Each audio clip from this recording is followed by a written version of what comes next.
bonjour et bienvenue à cette table ronde rendue possible grâce à l'Institut Néo-Québec. Donc, table ronde qui portera aujourd'hui sur les jeunes issus de l'immigration et l'engagement socio-citoyen.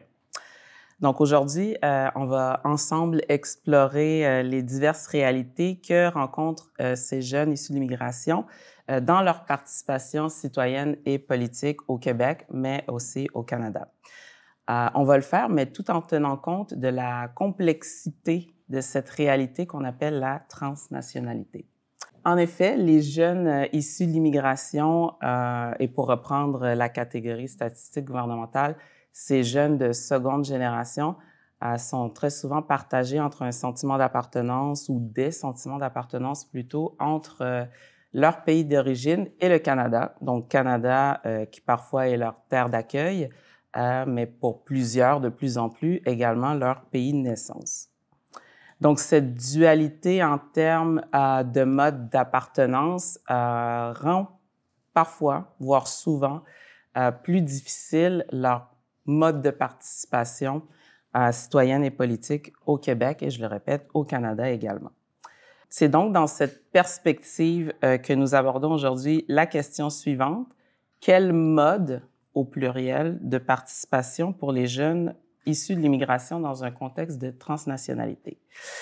Pour éclairer ce débat, nous avons le plaisir d'accueillir 4 panélistes au parcours inspirant. Donc, nous avons avec nous aujourd'hui Allen Alexandre, directeur du SECAM, Aldo Longfort, directeur général de la base .97, Christina Eyangos, qui est spécialiste en gestion de projets sociaux et culturels, et enfin, Gedwig Bernier, président de Projet Montréal. Merci.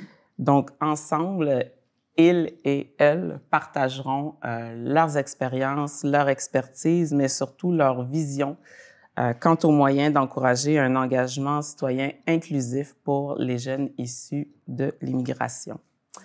Donc, tout d'abord, je vous inviterai peut-être à vous présenter brièvement vous et ainsi que l'organisation que vous représentez aujourd'hui. Je vais commencer. Alors, Guido Bernier, donc je suis né de parents haïtiens à Montréal. Mes parents sont venus au Québec parce que c'était français, parce que beaucoup du reste de ma famille ont été aux États-Unis. Donc, quand on parlait du Canada et du Québec, donc c'est bien important le côté Québec. Et je suis jeune, mais je suis content que tu parlais de jeune, même si j'ai 51 ans, j'apprécie. Et je suis président de Projet Montréal, qui est un parti municipal à Montréal, dont la chef est Valérie Plante, et où nous avons, en 2021, fait 6 personnes des communautés noires ont été élues, et pour la première fois, des gens qui ont été au comité exécutif de notre parti. Merci. Oui, donc mon nom c'est Christina Yangos. Je suis conseillère politique à l'Assemblée nationale pour la députée Manon Nika-Cadet, députée de Bourassa-Sauvé à l'Assemblée nationale du Québec. Politicienne. Allen? Allen Alexandre, je suis le général directeur fondateur du Centre culturel afro-canadien de Montréal, donc le SECAM. Le SECAM a été fondé avec l'objectif de préserver et faire rayonner le patrimoine culturel et artistique des communautés noires. Mais également, j'ai une petite vie avant ça aussi. Là, j'ai aussi travaillé dans le milieu politique pendant plusieurs années. Donc, j'ai travaillé comme conseiller politique senior là, dans différents cabinets dans le gouvernement Trudeau il y a quelques années. Merci. Bonjour. Aldo? Aldo Longfort, alias Aldo Gizmo, puisque je suis artiste, entrepreneur et donc directeur de l'association La Base 97 avec lequel on aide les personnes des Outre-mer français, on dirait, à s'installer, à s'intégrer au Québec. Au-delà de ça, je suis clairement un jeune issu de l'immigration, puisque moi, ça fait, je dirais maintenant, 15 ans que je suis au Québec. J'ai subi tous les processus d'immigration d'étudiants à citoyens. Et j'ai hâte de vous donner ma vision à ce sujet. Merci. Aldo, tout simplement, c'est ça. Hein? Aldo, simplement. Ah, super, on a des profils assez diversifiés. Je m'introduis brièvement. C'est moi qui vais animer cette petite table ronde, comme vous l'avez compris. Moi, je suis historienne, sociologue de formation et chercheuse à l'Observatoire des communautés noires du Québec. Et dans mes temps libres, je suis membre du CA de l'Afro-Musée avec qui on collabore avec le CECAM. Donc, voilà. Tout est dans tout. Tout est dans tout. Voilà, on n'est pas là pour rien. Donc, ce que je vous propose pour le déroulement de cette table ronde, ce serait 2 moments. Donc, un premier moment, on aurait une discussion qui tournerait autour des défis freinant les formes d'engagement citoyen que les jeunes peuvent adopter dans un contexte de transnationalité. Et on aurait une petite pause. Et notre deuxième moment, un échange sur les initiatives locales et les stratégies pouvant faciliter une meilleure participation de ces jeunes-là, autant dans les structures politiques que citoyennes québécoises. Donc, pour débuter cette riche, je l'espère, conversation, est-ce que vous pouvez partager avec nous comment vous percevez les obstacles majeurs qui freinent la participation citoyenne de ces jeunes issus de l'immigration, toujours dans un contexte de transnationalité? Alors, je me lance. Et pour moi, l'enjeu majeur est réellement la démarche d'immigration. La démarche d'immigration dans le sens de ce qui est mis en place pour l'immigration. Donc, différents pays ont différents styles d'accessibilité à l'immigration. Déjà là, donc il y a des démarches qui sont plus ou moins facilitées ou plus difficiles pour d'autres. Pour parler de ce que je connais, qui est donc l'immigration pour les Français, malgré des accords franco-québécois et pas mal de choses qui sont censées faciliter la tâche, on se rend bien compte que ce n'est pas si facile que ça. On peut avoir beaucoup de chance, comme on peut aussi être dans une démarche qui est très longue et très, très difficile. Aussi, il y a quelque chose d'assez particulier puisque on fait maintenant la distinction entre un Français de métropole et un Français venant des Outre-mer, puisqu'effectivement, il y a des histoires d'assurance qu'on va payer qui diffèrent de prix lorsqu'on vient des Outre-mer. Oui, on peut le vérifier sur le site de l'immigration. Et vous comprenez donc que c'est aussi quelque chose qui peut freiner et qui devient un enjeu réel financier, même par rapport à l'information. Au-delà de ça, pour venir sur l'information, il faut savoir que quand on est dans l'outre-mer, on a un Google qui est adapté. Donc, moi, je viens de la Guadeloupe, on a google.gp. Avec mon google.gp, je n'ai pas accès aux informations canadiennes. Donc, je ne sais pas quelle école a des accords, je ne sais pas quelle école peut m'accueillir comment, je ne sais pas quelles démarches d'immigration sont les plus simples. On est souvent confronté à toutes sortes de fraudes et de choses qui sont beaucoup plus simples d'accès, absolument. Donc, c'est pourquoi dans ma démarche, c'est la première chose que j'ai décidé de faire quand je me suis installé au Québec, c'est de rédiger un projet où j'allais aider les jeunes à ne pas subir ce que j'ai subi moi-même en termes de problèmes d'immigration. Aujourd'hui, je suis fier de dire que j'ai une association avec laquelle je peux donner les informations aux jeunes et je peux les guider à travers les bonnes démarches, aussi vers le vrai site de l'immigration, puisque beaucoup de gens ont eu beaucoup de fraudes, énormément de fraudes. Et ça, c'est quelque chose aussi qui n'est pas très... Même si on en parle, hein, faut le dire, on en parle, mais ce n'est pas quelque chose qui est quand même mis en avant. Et ça, c'est un très gros défi, parce que des fois, les gens ont déjà perdu toutes leurs finances avant même de commencer leur vraie démarche. Donc ça, c'est quand même un gros point.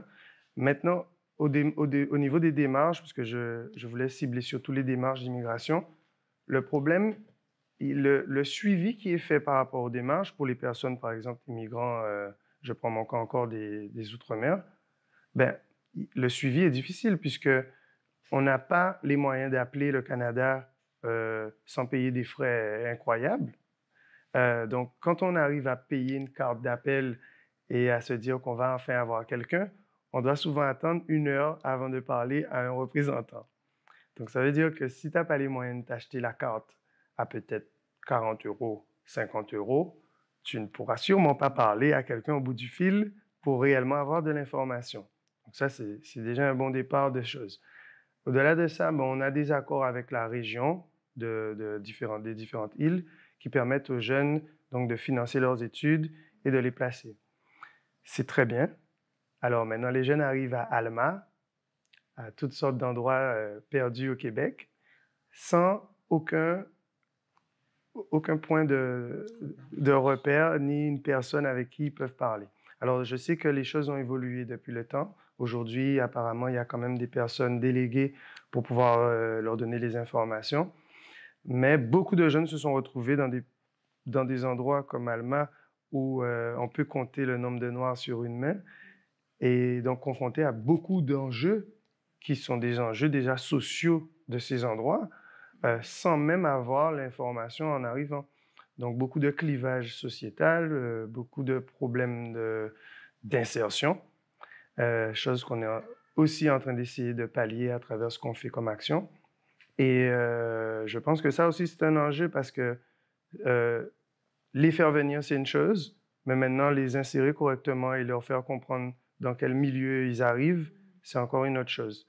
Donc, on a vu durant les 7 dernières années, beaucoup de jeunes arrivés avec des bonnes démarches financées par les régions, etc., rentrer chez eux aussi sans forcément avoir terminé leur processus d'études ou en ayant fini le processus, mais sans prendre l'expérience de travail nécessaire et retourner au pays dans les mêmes situations. En plus, on a quelque chose d'avantageux qui n'est pas forcément un avantage, mais qu'on peut tourner à notre avantage. On a un problème lié au chômage sur les îles françaises. On a un taux de chômage incroyable qui dépasse le 50%. Alors, quand on sait qu'on a un taux de chômage aussi élevé et qu'au Québec, on a un taux de besoin de main-d'œuvre quasiment aussi élevé, je me dis, on pourrait allier l'utile à l'agréable. On pourrait répondre aux besoins du Québec tout en répondant aux besoins d'expérience de ces jeunes-là. Donc, j'essaie pour autant de faire un gros travail à ce niveau. Je pense que je ne suis pas forcément la meilleure personne pour ça. Il y a des gens sûrement placés à des postes pour ça. Mais effectivement, depuis le temps qu'on a de l'immigration, j'ai l'impression que ce n'est pas une question qui a été forcément mise en avant. Et ça aussi, c'est un gros défi. Et de plus en plus, il y a des organismes régionaux qui aident à l'intégration de communautés culturelles localement. C'est ça. Et donc, je pense que ils ont entendu peut-être ce cri du cœur de plusieurs. Et je pense à la région de la Naudière. Il y a des livres qui ont été écrits pour faire cette intégration, mais je n'avais jamais pensé que ces jeunes venus dans nos cégeps, si tu me parles d'allemand peut-être, venir dans nos cégeps, étudiants étrangers qui payent des frais d'étudiants étrangers dans des cours où il y a un manque d'étudiants pour garder ces cours, où on a besoin d'étudiants étrangers avec leur rapport financier et de les voir partir, soit mi-parcours ou bien avant, et de retourner sans plus d'expérience, c'est un manque de temps pour nous. Oui. Sauf pendant la période où le Québec a bénéficié de leur rapport financier et inversement, retourner au pays sans pouvoir amener plus de capacité d'expérience, il me semble qu'il y a un manque quand même pour tout le monde. Bien sûr. Oui. Moi, je pense que pour répondre à la question, je te demanderais, quand tu dis jeune, on parle de quel âge? Parce qu'on a un jeune, puis on a un moi, on est comme 2 étapes de jeunesse différentes. Et puis, il y a moi entre vous. Exact, merci Alain. Et il y a plus jeune que moi, si je pense à moi, quand je suis arrivée à 15 ans, j'avais pas les mêmes... Les barrières, je pense, pour quelqu'un qui arrive au Québec dans la trentaine ou proche, comme moi je suis actuellement, versus quand moi je suis arrivée, j'avais 15 ans. C'est pas les mêmes barrières ou les freins sont pas les mêmes selon moi. Donc, dans ta question, comment... C'est vrai que la catégorie des jeunes, souvent, on l'aborde sans la définir et je l'ai pas fait. Hein? On met ça sur mes épaules. Pour moi, quand je parle des jeunes, c'est vraiment les jeunes adultes. Et ensuite, il y a une période un peu avant l'âge adulte où il y a quand même, dans ton parcours de socialisation, un moment où tu vas prendre des bonnes, des mauvaises décisions, des moins bonnes, des plus bonnes. Donc, pour moi, c'est quand même une période qui reste importante, qu'il ne faut pas infantiliser en disant « Oh non, ils ne sont pas majeurs ». Mais je suis vraiment dans une catégorie de jeunes adultes, je dirais de 18 à 30, 35 ans, sans vraiment se mettre des limites d'âge. Mais on peut aussi aller, je dirais, vers ces jeunes qui sont quand même capables d'une certaine agentivité vers la fin de l'adolescence, le début de l'âge adulte. OK. Merci de préciser. Oui. Je peux me lancer en disant que ça dépend déjà, de ce que ces jeunes-là, quand ils arrivent ici, donc ce qui a poussé à leur immigration, est-ce que c'est une frustration du pays de naissance qui vient, donc ils arrivent ici avec un état d'esprit de « je recommence ma vie », puis j'ai un deuil, donc c'est fini mon pays d'accueil. Donc là, ils sont vraiment dans une mentalité de « je m'intègre ». Versus ceux qui viennent ici avec l'ambition de retourner. Donc, eux, ils sont ici, je fais ce que j'ai à faire, puis je rentre chez moi. Donc, je n'ai pas besoin de m'intégrer forcément parce que j'ai un deadline, j'ai un mot très français. Et donc, selon moi, ça dépend du traumatisme, en fait, de l'histoire d'immigration. Et maintenant, quand ils arrivent au Québec, ça dépend si, pour le jeune qui s'en va au cégep, donc il va côtoyer d'autres jeunes à un stade de leur vie, plus ou moins. Donc, je pense que ça aussi, ça a un impact. Moi, quand je suis arrivée à 15 ans, j'allais au cégep, j'étais la plus jeune du cégep. Et c'était pas un endroit pour moi, en tout cas, je me sentais pas épanouie, parce que quand je suis arrivée là-bas, mais les gens, les autres, eux, ils sont amis depuis le secondaire. Ils ont fait 5 ans d'amitié. Donc, le cégep, c'est pas l'endroit où tu te fais des amis parce que les gens sont déjà en clique. Ça fait 5 ans qu'ils se connaissent. C'est des amis de quartier. Donc, pour moi, c'était extrêmement difficile d'entrer dans les clans déjà formés. Et à l'époque, il n'y avait pas beaucoup de Camerounais, on en parlait tantôt. Puis nous, je dis nous, les Camerounais, c'est plus facile, en tout cas, même pour tout le monde, c'est plus facile de créer un lien de camaraderie avec quelqu'un. Tu dis, oh, tu es Camerounais, oh mon Dieu, OK, on va être des amis parce qu'il y a tellement la peur de l'autre ou l'inconnu. Moi, je sais que pour moi, ça a été un enjeu. Donc, quand moi, j'allais au cégep, j'arrivais en classe, je faisais mes cours, puis je rentrais tout de suite chez moi. Je n'allais pas à la cafétéria parce que je n'ai pas d'amis, je ne saurais pas comment me faire des amis. Puis tout le monde marche ensemble, tout le monde parle ensemble, puis moi, je suis toute seule. Versus quand tu arrives à l'université, c'est un autre monde. Les gens sont plus adultes, les gens sont plus dans les espèces d'amis, donc les cercles fermés. Donc, je pense que là, il y a beaucoup plus d'opportunités même d'intégration dans les associations étudiantes. C'est plus concret aussi à l'université. Donc, je pense que la barrière ou le frein est vécu différemment, je pense, à mon avis, dans ce sens. Oui, c'est intéressant. Puis je dirais, ici, on était beaucoup dans les démarches administratives en lien avec le processus d'immigration. Là, ça se retrouve, on va dire, dans le milieu académique. Donc, pour toi, ça a commencé par l'institution collégiale. Ça s'est amélioré avec le parcours universitaire, mais on pense aussi à des jeunes qui, contrairement à toi, eux ont même commencé dans un système encore plus jeune du primaire et du secondaire qui là, peut même amener des éléments freinants ou d'écart, d'éloignement face à cette participation citoyenne. Nous, on est arrivés 3. Donc, ma petite sœur, quand elle est arrivée, elle est allée au primaire, moi au cégep, ma grande sœur à l'université. Donc, on a vraiment vécu les 3 univers. 100% à l'hiver. Mais moi, en étant né ici, tu sais, la manière dont quand tu dis au cégep, on était, tu sais, tout le monde avait sa gang. Moi, j'avais ma gang, effectivement. Et moi, j'ai été à la même école, de la maternelle au cégep. Alors, tu peux comprendre que, tu sais, on était un groupe, mais on était plusieurs à ce niveau-là. Mais ce que j'ai remarqué quand on parle de, tu sais, quels sont les freins, souvent, ce que j'ai remarqué, c'est que, oui, ça a changé, mais souvent, un des freins, c'est que il y a une peur d'être le seul. Il y a une peur d'être la seule personne X et ça demande un effort considérable. Et après, il y a aussi nos parents. C'est-à-dire que il faut que les parents connaissent le système dans lequel l'enfant grandit et l'écosystème de cet enfant-là. Et donc, une des grandes difficultés, c'est pas tant l'enfant, c'est que le parent ne connaît pas cet écosystème-là et ne peut pas guider son enfant à l'intérieur de ces écosystèmes-là qui fait en sorte qu'il ne sait pas à quel point il doit dire oui ou non aux demandes de son enfant par rapport à des activités extra-curriculum, à l'extérieur de l'école, en termes d'implication. Et souvent, ces activités-là peuvent t'amener à dormir à l'extérieur, faire des activités après l'école, le week-end, pendant que tu vas à l'église. Tu comprends? Donc là, c'est qu'est-ce qui devient plus important? Et c'est là où j'ai senti souvent des dilemmes. Et donc, moi, je me suis toujours impliqué, que ce soit secondaire, cégep, université, dans différentes associations. Et donc, je me souviens à l'UQAM, il y avait une association haïtienne. J'ai été voir et il y avait un bureau, un fax, une imprimante, 2-3 personnes. Un local. Un local, et puis qu'est-ce qu'on fait? Et après, moi j'étais en administration,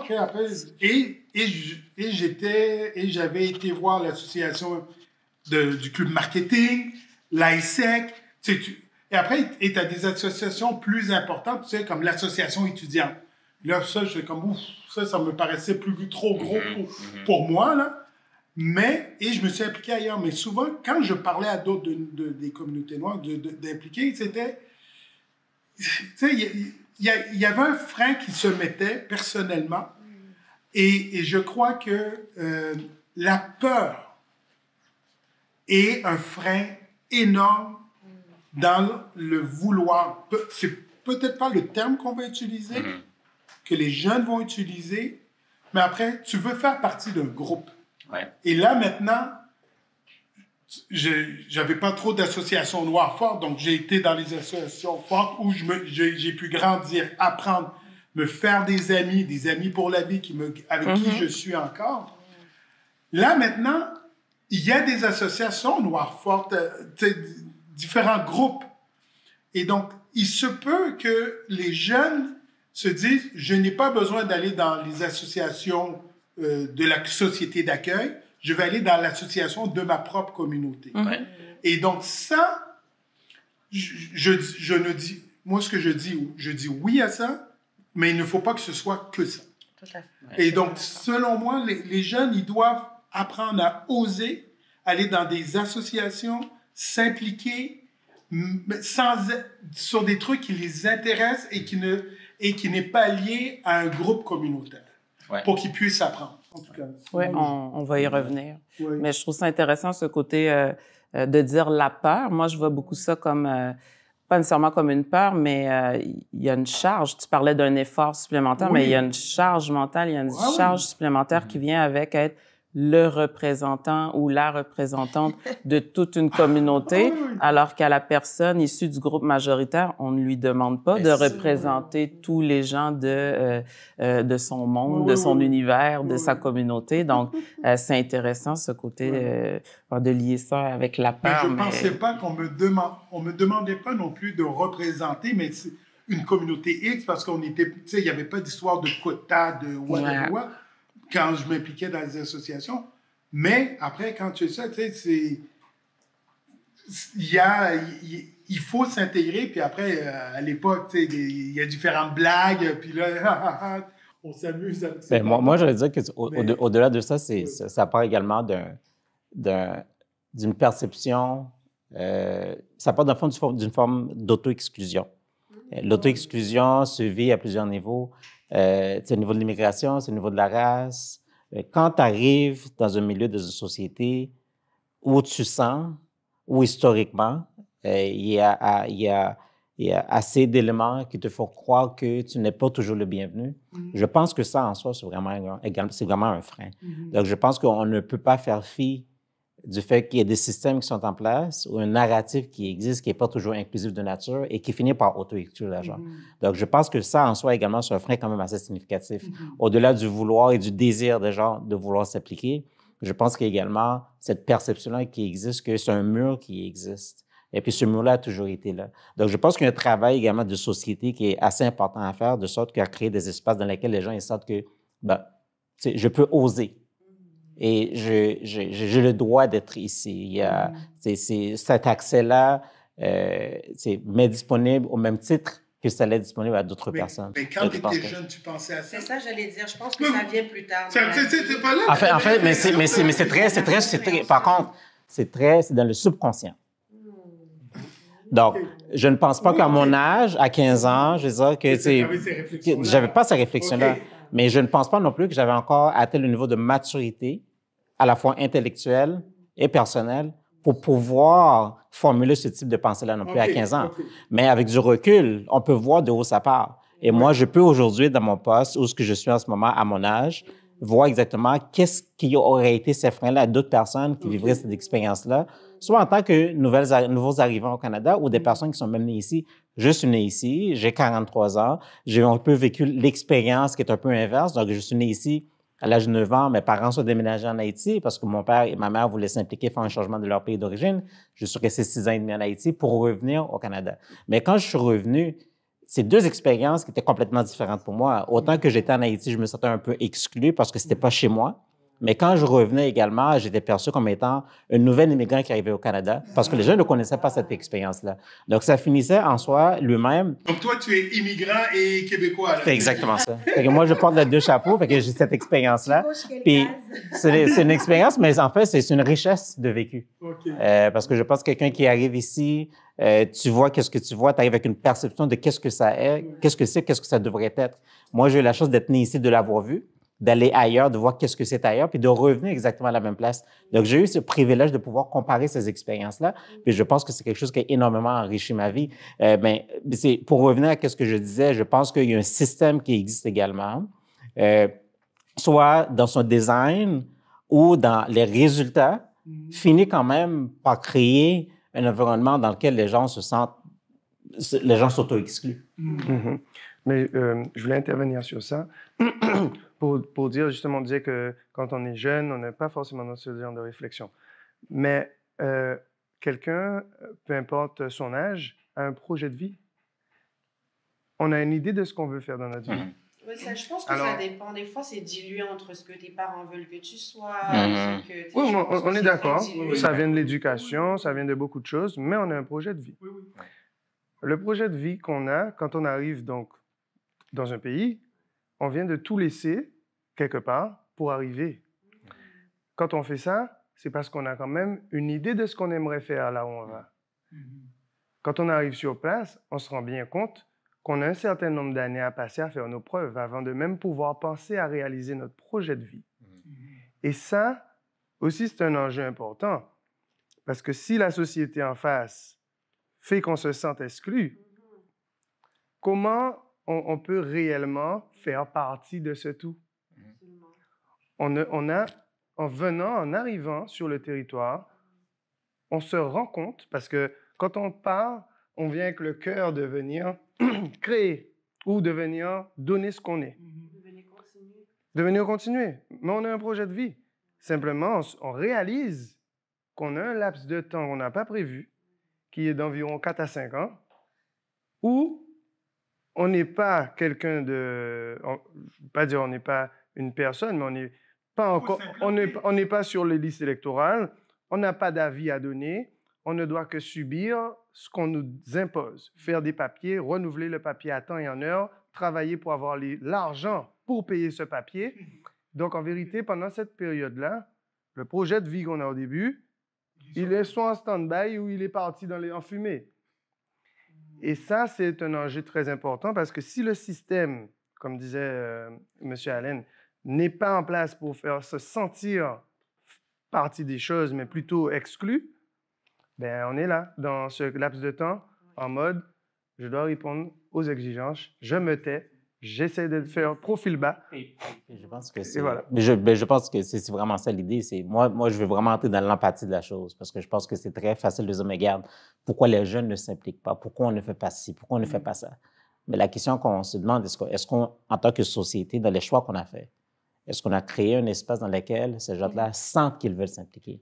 Je pense que c'est important d'avoir cette perspective-là également, que les freins sont des deux bords. C'est vraiment, est-ce qu'on a créé des systèmes qui ont fait en sorte qu'ils finissent par freiner l'ardeur, les bonnes intentions et le bon vouloir et le désir des gens? Ou est-ce que c'est nous-mêmes qui nous imposons? Mais je pense que c'est vraiment, il y a un mélange des deux là-dedans. Oui, il parlait de peur tout à l'heure. Ben, la peur est créée par quelque chose. Exactement Mais ça. non, mais on a Ouais. peur à différents moments.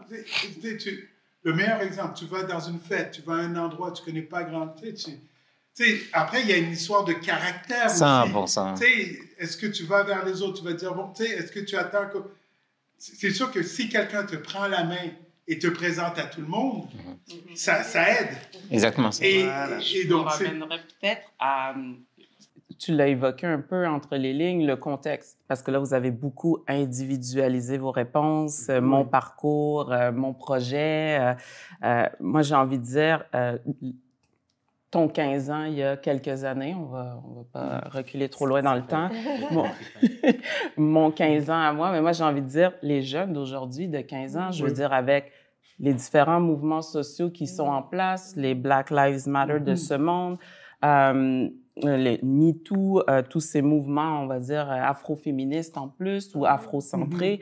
Je pense qu'il y a quand même, je m'excuse l'anglicisme, il y a quand même un awareness que peut-être on n'avait pas ou que c'était moins présent. Mais moi, j'ai l'impression qu'on est face à des jeunes qui sont soit capables de dire « je participe de manière politique ou sociale », en tout cas citoyennement. Il va y avoir un engagement socio-citoyen qui va être exprimé. Puis il y en a d'autres qui vont tout simplement ne pas participer vis-à-vis tous ces obstacles qu'on a un peu nommés tout à l'heure qui freinent la participation. Je vous rappelle qu'on est dans un système qui, comme tu le disais, toi, tu parlais peut-être d'auto-exclusion, mais j'ai envie de dire les mécanismes de quand tu avais 15 ans puis les mécanismes d'aujourd'hui d'oppression, d'exclusion, tout ce qui est l'impérialisme, le colonialisme. Tout à l'heure, je t'entendais parler, tu disais les personnes d'outre-mer. Tu vois, moi, je n'utilise pas ce vocabulaire-là parce que il y a une charge énorme en termes de colonialité. Ça veut dire je continue à nourrir un mécanisme d'exclusion et d'oppression envers des personnes ou des populations carrément qui sont minorisées ou maintenues dans des sphères. Exactement, il y a des rapports de pouvoir, de domination, juste par dire « je suis une personne d'outre-mer ». Tu sais, pour moi, dire « dom-tom », j'ai des frissons dans le dos et j'ai envie de te dire, il y a des jeunes aujourd'hui qui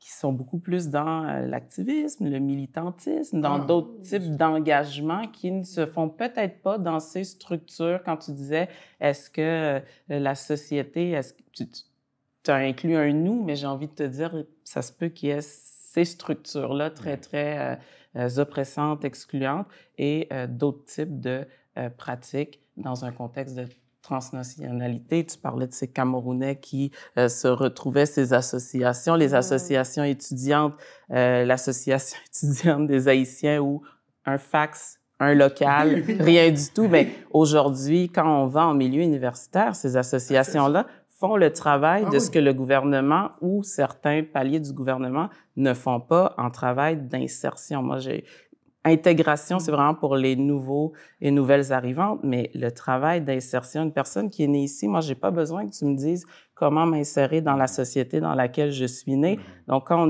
on a ces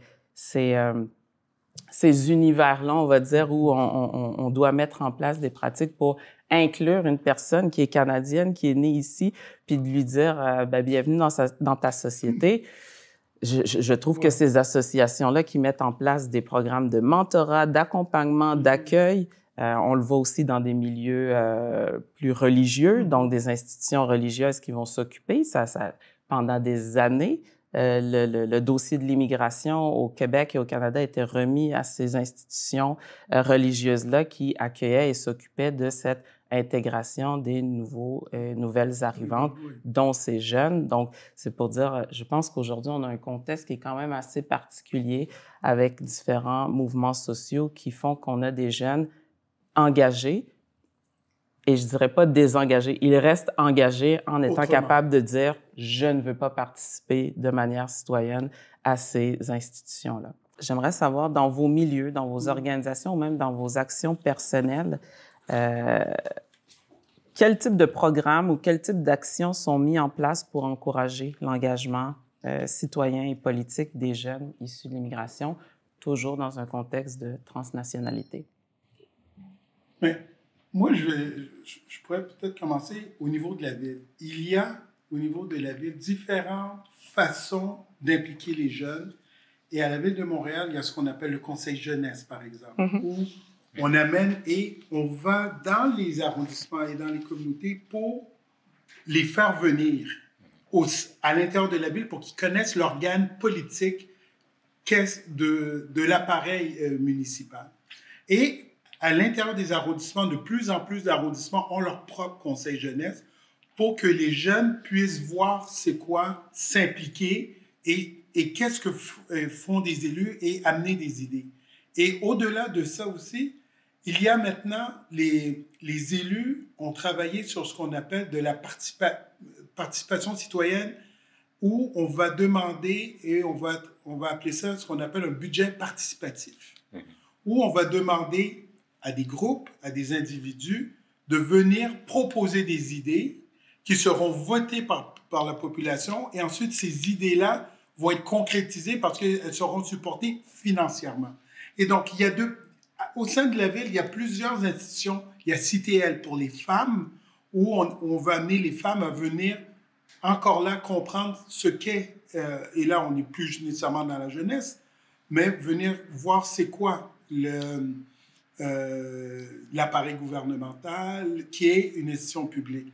Et toutes ces institutions-là, souvent quand on parle des conseils, vont faire rapport, tu sais, il y a le conseil interculturel, le conseil des Montréalaises, c'est tout ça, ce sont des organes où des gens de la société civile, mais des gens de la diversité sont fortement sollicités et sont mobilisés et font partie de ces organes-là pour écrire des rapports, écrire des recommandations que les élus reçoivent pour pouvoir avoir une meilleure connaissance de certains dossiers. J'aimerais rebondir là-dessus. Je suis très d'accord avec ce qu'il y a pu. D'ailleurs, je siège au Conseil des Montréalais. Ah! Alors, un exemple! Pour ne pas parler au jeu, je pense qu'il faut l'éducation populaire parce que tout ce que tu as nommé, puis Alain en a parlé aussi, c'est pour une personne qui est immigrante, qui vient d'arriver, c'est du chinois. Tu peux bien me dire que tu as un budget participatif.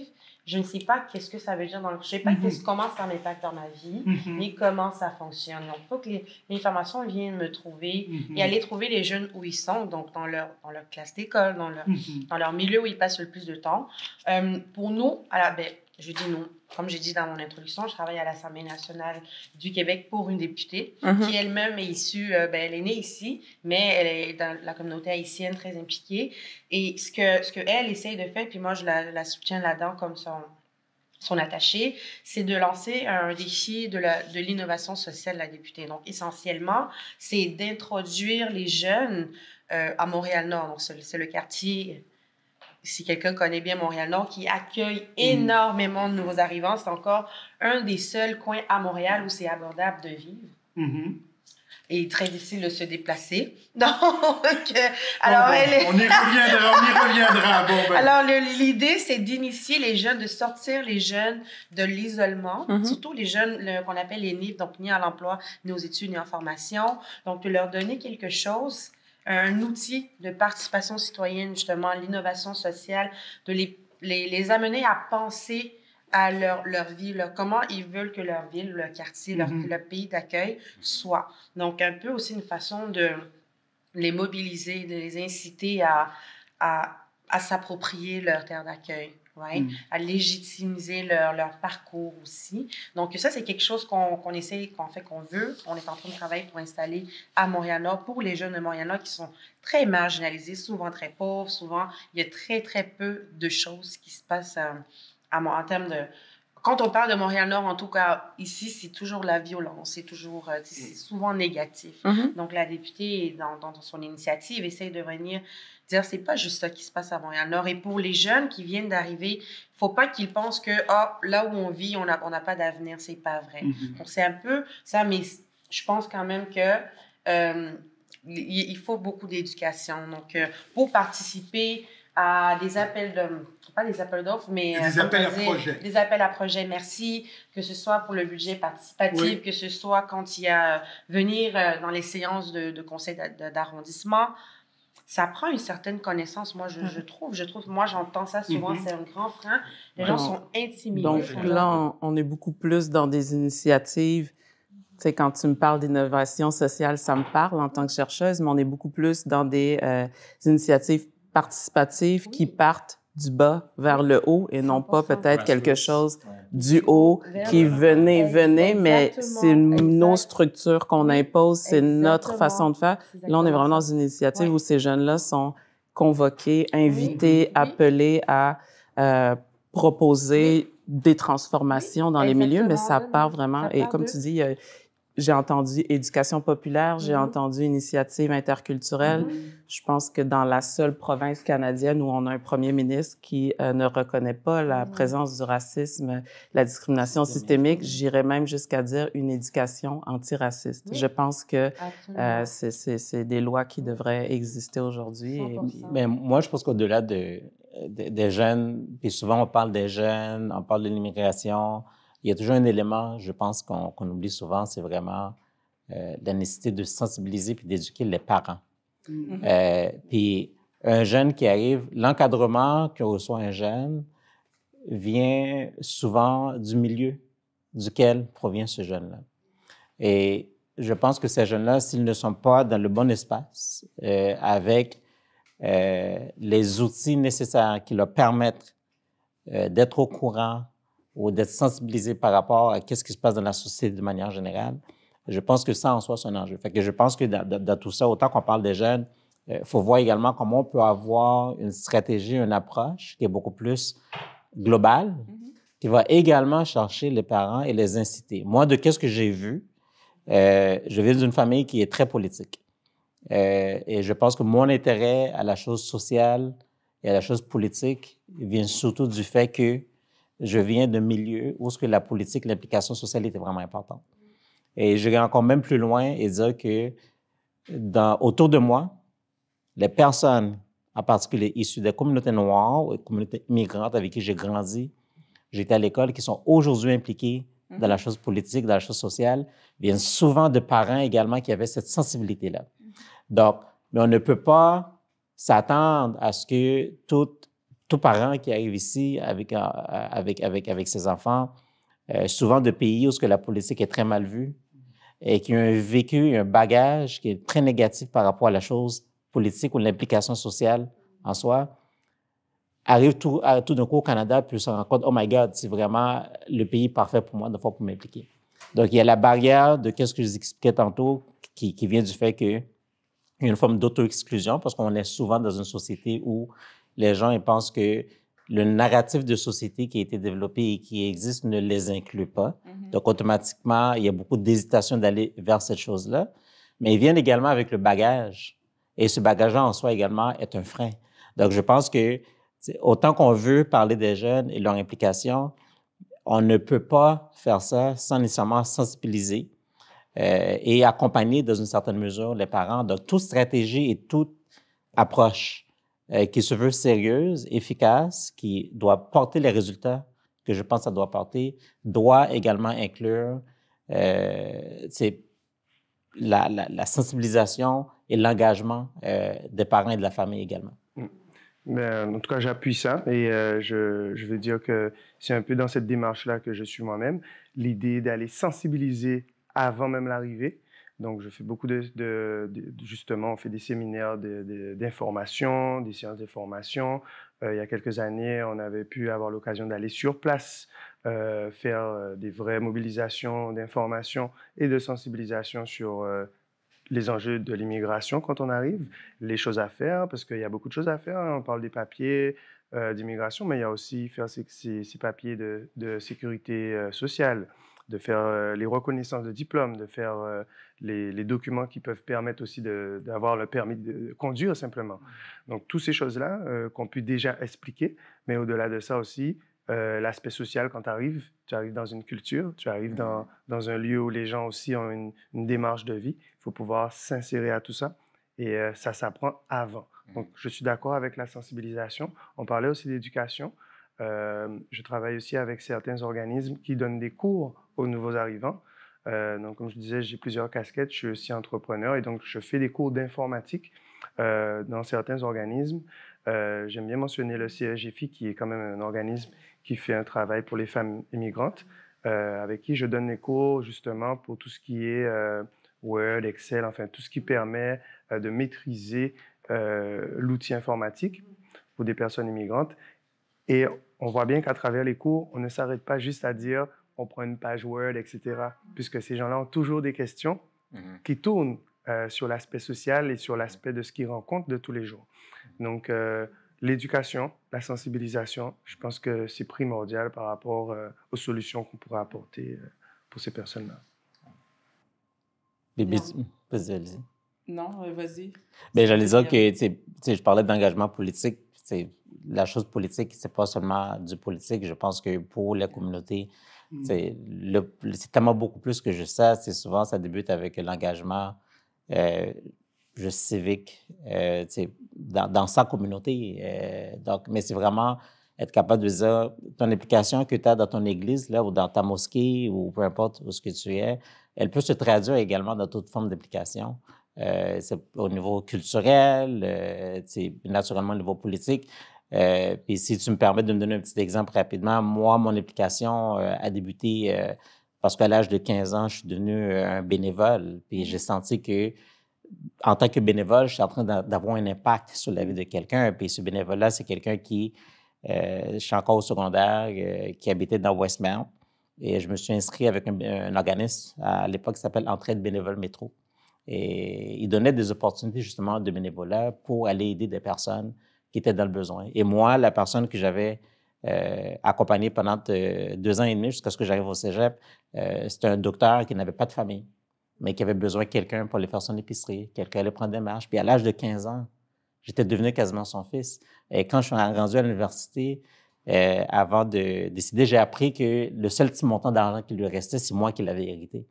Et j'entrais à l'université, je suis encore très jeune, puis ça m'a pris des années pour comprendre l'impact de ce travail qui a été effectué en tant que jeune bénévole, mais également, ça m'a permis de comprendre que j'étais en train de faire une différence dans ma société, puis que cette différence-là que j'ai faite dans la vie de quelqu'un, elle pouvait, dans le fond, être à plus grande échelle.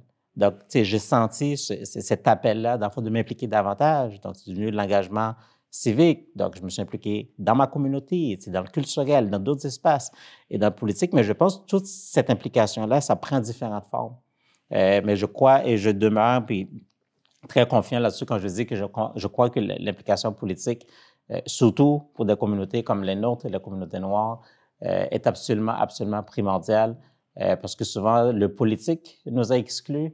C'est le politique qui doit nous inclure également, mais ça ne va pas se faire tout seul. Donc, il nous faut vraiment prendre en charge ça. Puis je pense que c'est seulement l'implication qu'on fait là qui va finir par faire la différence. C'est comme si tu avais lu dans mes pensées, parce que je voulais vous adresser une dernière question pour clore cette table de discussion. En fait, j'allais vous poser la question, quel conseil vous donneriez à un ou une jeune qui hésite à s'engager, tant politiquement que socialement, vu les sentiments qui peuvent être partagés entre sentiment d'appartenance au pays d'origine et le pays d'accueil ou le pays de naissance pour certains et certaines. Donc, ce serait quoi les conseils que vous donneriez à un jeune qui hésite à s'engager, qui hésite à se tourner vers cet engagement social? Déjà, je dirais, avant même un conseil, j'ai un argument pour l'inciter à s'engager, c'est que c'est en montrant qu'on est présent qu'on devient des personnes qui comptent. Donc, le mot qu'on va donner va réellement être pris en compte. Que ce soit pour dire que je n'ai pas l'impression d'être pris en compte par cette société ou alors de dire effectivement, voilà ce qui me manque. Déjà là, ça permet de prendre en compte son avis. Donc, déjà un argument important, montrez que vous êtes présent, montrez que vous êtes là, dites les besoins que vous avez et ça permet aux gens de travailler à résoudre les problèmes. Et ensuite, le conseil, soyez le plus visible. Prendre votre place. Évitons d'être des minorités visibles. Soyons le plus visibles. Voilà. Merci. Moi? Pas de chicane.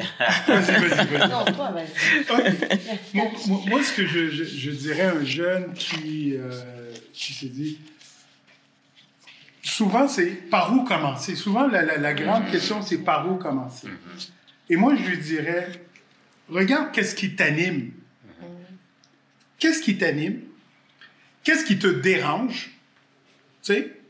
Parce que tu dois, pour pouvoir te dire pourquoi je fais ce sacrifice de temps, à savoir, parce qu'il y a un sacrifice de temps qui va se faire, et tu vas dire non à des amis pour une activité, et donc tu dois savoir pourquoi tu vas t'impliquer. Et pour savoir pourquoi tu vas t'impliquer, tu dois savoir qu'est-ce qui t'anime, et qu'est-ce qui te dérange, et qu'est-ce que tu voudrais améliorer.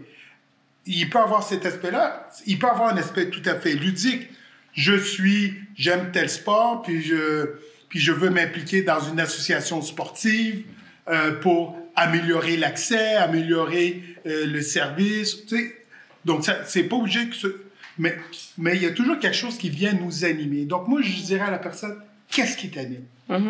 Ensuite, de voir qui peut m'introduire à cet environnement-là. Et là, c'est une très bonne façon après de prendre en confiance en sachant qu'on a un mentor, un Sherpa ou quelqu'un, comme tu l'as dit plus tôt, qui t'a amené. Quand on a quelqu'un qui peut nous prendre sur notre aile, moi, en construction, on a ce côté d'avoir un apprenti puis un compagnon et l'apprenti apprend. Mais je pense qu'on a... les gens d'expérience ont aussi un devoir d'avoir des apprentis et de prendre des gens... Et nous, on a un devoir de tendre la main vers en bas et d'amener les gens soit à notre niveau ou nous dépasser. Et on a beaucoup d'associations. Et moi, j'ai un message, là. Si j'ai un message clé que je voudrais passer, là... si j'ai un message clé que je voudrais passer, c'est le suivant. C'est pas tant aux jeunes que ceux qui sont en position de pouvoir. C'est-à-dire ceux qui sont sur des conseils d'administration, ceux qui sont dans des associations, toutes les associations noires professionnelles. Moi, ce que je vous demande, là, au lieu de faire des choses pour votre carrière, juste votre CV, vous allez dire, ah, je prends des choses pour acquis, peut-être. Mais prenez la main, descendez en bas et ramenez des gens avec vous ou par-dessus. Et ça, je vais vous dire, si on fait ce travail-là, les jeunes, ils vont se sentir, ils vont avoir des portes ouvertes pour toutes sortes de choses, que ce soit pour un stage, pour savoir comment avancer dans leur vie, avoir un réseau. Si on fait ça, tous ensemble, tendre la main et les ramener, je vous dis, comme communauté, on va réussir. Et moi, quand je vois des associations professionnelles se gargariser entre elles, et je ne vois pas après leur impact à l'extérieur de leur association professionnelle, que ce soit des grandes firmes, mais moi, je me dis, tendez la main, et quand vous êtes sur des conseils d'administration, qu'est-ce que vous faites à l'intérieur de cet organisme-là? Parce que vous êtes responsable de l'évaluation de la direction générale. Est-ce que, quand vous faites l'évaluation, est-ce qu'il y a un impact envers les jeunes? Est-ce qu'il y a un impact en termes de ressources humaines? Ou inversement, est-ce qu'il y a un impact pour aller trouver des fournisseurs de nos communautés? Mais moi, ce que je dirais, oui, les jeunes, mais davantage ceux qui sont en situation de pouvoir, tendez la main, parce que les jeunes ne demandent que ça. Ouais. Parce que je pense que nos jeunes actuels ne demandent que ça. Ça prend énormément d'humilité pour quitter ces espaces de rivalité, laisser sa carrière parfois de côté, justement pour tendre la main et transformer les Je pense pas que tu es obligé de laisser ta carrière de côté. Là. C'est pas l'un n'empêche pas l'autre. Je pense que c'est des choses qui peuvent coexister. C'est des efforts, des démarches qui peuvent se faire dans le fond en même temps. On parlait de personnes dans des associations qui se gargarisent. Et puis, c'était juste pour dire, ça prend beaucoup d'humilité pour dire, j'ai des réels impacts dans mon milieu. Oui, et donc, tendre la main, monter, moi, je pense que... je trouve ça, étant moi-même une jeune, moi, j'ai l'impression de ne même pas avoir terminé ou même entamé vraiment mes apprentissages. Mais si je dois donner un conseil, je dirais... ouvre la bouche et parle. Pose ta question. Pose-la ta question. On a parlé beaucoup de la peur. Je pense vraiment que mon conseil, ce serait... Moi, j'ai eu beaucoup de réponses à des questions que j'avais parce que j'ai eu le courage de la poser, ma question. Et j'ai été surprise par la réaction, parce que ça engendrait autour. Il y a toujours quelqu'un qui t'écoute, qui te regarde, tu ne le sais pas. Donc, pose ta question. comme, c'est vraiment si je dois vraiment résumer en un mot, c'est pose ta question. C'est ce que tu as envie de dire. Et je dirais même, ils peuvent tous communiquer avec nous par les réseaux sociaux. Alors, je vais vous dire, vous voulez un autre truc? J'en suis sûr qu'on va avoir nos noms avec coordonnées. Cliquez sur nos liens, posez-nous des questions. Ouais, je vais pas donner mon accord. Et si on n'a pas les réponses, on va les trouver. Mais je vais vous dire ce que nous, on est prêts à faire. D'autres sont prêts à le faire. Vous seriez surpris. On n'attend que ça de vous, que vous nous contactiez, que vous nous posez des questions et qu'on vous informe et qu'on vous envoie aux bons endroits. Est-ce que je me trompe? Non, mais certainement pas. Est-ce que je me trompe? Non. Bon. Moi, j'avais posé la question à mon ancienne directrice, Tiffany Calenda. J'ai dit, qu'est-ce qu'il faut faire pour changer cette situation? Elle m'a dit, il faut aller en politique. Et vraiment, je l'ai prise au mot et c'est ce que j'ai fait. Bon, Tiffany, j'ai voulu, elle m'a dit non, mais ça, c'est... Donc, aller en politique, certes, mais... Je suis toujours convaincue que c'est la meilleure plateforme pour le changement que moi, je veux voir. À grande échelle, je suis d'accord à 100%. À 100%. Ouais. Donc, je pense que c'est Platon qui a dit que la pénalité de ne pas s'impliquer en politique, c'est de se faire gouverner par quelqu'un qui est inférieur à soi-même. 100%. Donc, puis quand on parle genre d'infériorité, c'est pas pour dire que c'est en termes de classe, une personne par rapport à l'autre, c'est de dire que la personne qui va gouverner, la personne qui va être dans les instances de pouvoir, qui va prendre cette décision-là, est peut-être pas la personne qui est le mieux placée pour porter tes priorités à la bonne place. Donc, si tu ne participes pas, automatiquement, tu laisses à quelqu'un d'autre, dans le fond, de déterminer dans la priorité à ta place. Tu parlais d'auto-exclusion, c'est exactement ça. Donc, moi, j'ai souvent incité les gens à juste faire du bénévolat pour commencer, parce que tu serais surpris quelle porte ça t'ouvre, mais également, qu'est-ce que tu découvres dans ce monde-là, mais où est-ce que ça t'amène également, parce que je pense que les possibilités sont vraiment complètement infinies. Merci à vous, très chers panélistes. On arrive déjà à la fin de cette riche discussion. Il y a plusieurs pistes de réflexion qui ont été soulevées par rapport aux défis puis aux opportunités d'engagement citoyen pour les jeunes issus de l'immigration.